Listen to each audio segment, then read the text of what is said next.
This is my Team Associated DC10 drift car, and in this video, I'm going to be tweaking the front suspension alignment to see if I can't unlock a little bit extra performance out of this car. If you're new to the channel, welcome. My name is Troy. This is Roadside RC. You'll tend to find me bashing or crawling or drifting or racing, plus doing product review videos and how-tos. Let's get the body off of this thing and look at the factory alignment and talk through a little bit what I think I'm going to try to do. In general, the factory alignment on this car is actually quite nice. So I've been driving it just as it is for now, just to get an experience with it. I've actually changed nothing dimensionally from the first time I actually assembled the front alignment. But there's a couple things that I want to look at. The first is it's got a decent amount of toe out, actually, which is fine. Ackerman at drift angle looks good, that kind of thing. I'm not mad at it at all, but sometimes a little bit of extra toe out can slow the car down a little bit when you're at shallow angles, kind of going down a straightaway, something like that. So I want to see if I can't get a little less toe at least in it. But the major thing that I'm looking at is just kind of how flat the camber is throughout the majority of the range. Probably has a couple degrees of camber. It flattens out pretty quick and it stays pretty flat for a pretty wide range of the steering angle. And that is what I think might be part of the issue with the car, is it is very happy to be at multiple angles as it drifts. What instead I typically do with my cars is dial in a little bit more camber and caster. The caster then gains camber through the curve, and it'll kind of simmer out somewhere here, maybe at that 45-degree angle, and it'll be flat there, and the car will kind of lock in. And the first thing I'm going to do, and I highly suggest if you're messing around with this, you do the same. Team Associated offers this setup sheet. You can free download it straight from their website and print it out. Then that way you can keep track of all the different measurements. I'm going to mark down everything here as it's set right now, and then I'm going to mark what I move it to. That way, if I hate what I do, I can easily move it back. Now, before I change anything, now that I've measured it all, I'm going to make just a couple laps around the track just to refresh myself with how the car feels.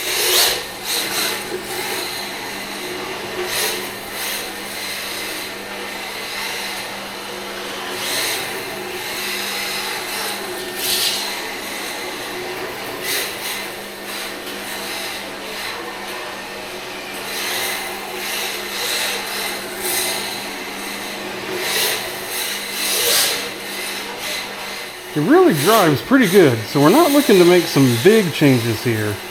We're just going to look at some small tweaks. This is still mostly box stock alignment, so we're going to just make some small tweaks to see if we can make it just a little bit better.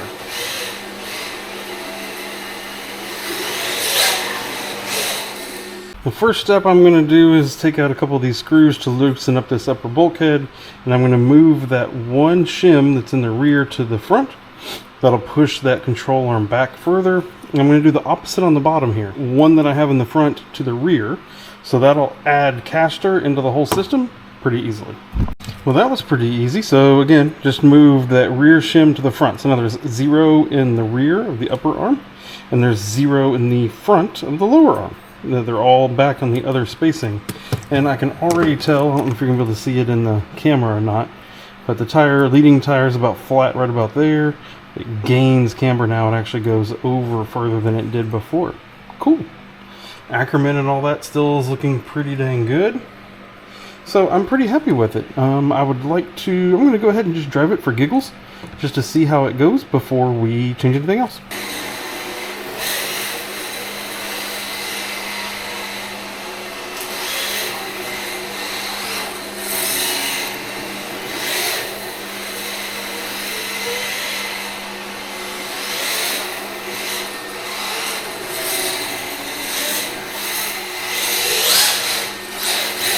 The next step is moving this lower ball all the way to the front.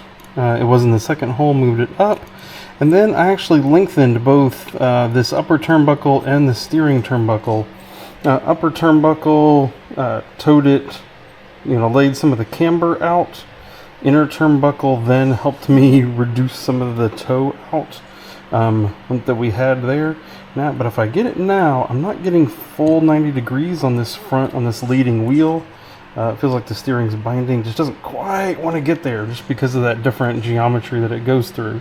But we're going to give it a drive and see how it goes. We're going to continue to iterate on this and see what works. Right off the bat, clearly not exactly the right thing. Car drives pretty good. It actually does feel like, as I take that toe out, that the car's getting faster, so that's a good thing. Seems like it's holding a nice drift, like that's all good, but what happens is you get right here, and you can actually outdrive this total steering angle that you have, especially with the trailing wheel. Whoop! And you can spin it out.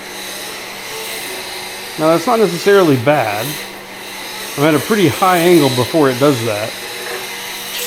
Like, sometimes you can just overdrive the car, but I think I want to kind of work on that a little bit. It's a little bit too easy to trigger it to do that.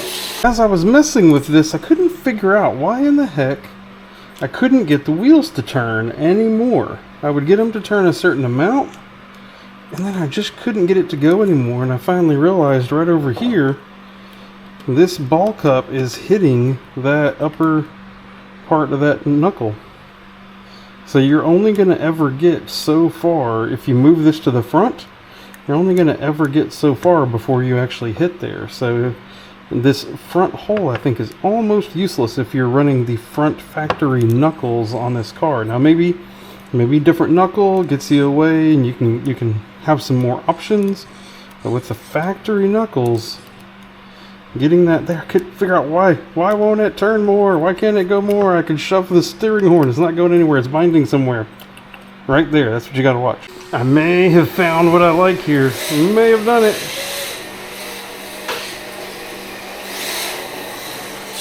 Car's super predictable. It drifts beautifully.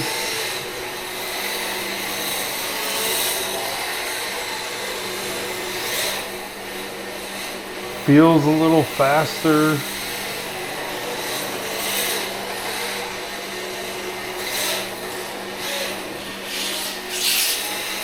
Here we are straight on. Kind of hard to tell with the fisheye lens on the action camera, but almost zero toe. But yet when we turn, leading tire still gets almost to that 90. Trailing tire, a little bit of open Ackerman there as we come through. Leading tire's flat somewhere around that angle. Trailing tire actually has some camber gain coming into it at that point, so it's actually not dragging the ground very much. It's just kind of along for the ride while the front tire is doing all the work. Something like that. Like, we are in pretty good shape. Now, the one thing I have not been able to figure out is that for some reason turning right with the gyro reset, perfect, does great. Turning left, hey, the leading tire didn't get all the way over there, and I don't know why. I actually even have in the radio both endpoints on channel 1 set to 120. So I think I'm going to have to actually replace the servo horn with something a little bit taller so that I can actually get that throw all the way over. Where I have landed at the moment, so steering spacing, it's got the 2mm spacer top and bottom, didn't change that. Upper arm inserts are on the inside, did not change that. I do not have any spacers as of right now underneath the turnbuckle ball. It says bump steer spacing right here, 0. Ball stud here or over here, 0. Axle height down here, never added anything to it. Lower arm is as the factory assembled, shim in the front as the factory assembled. So really, at the end of the day, I only changed 3 things.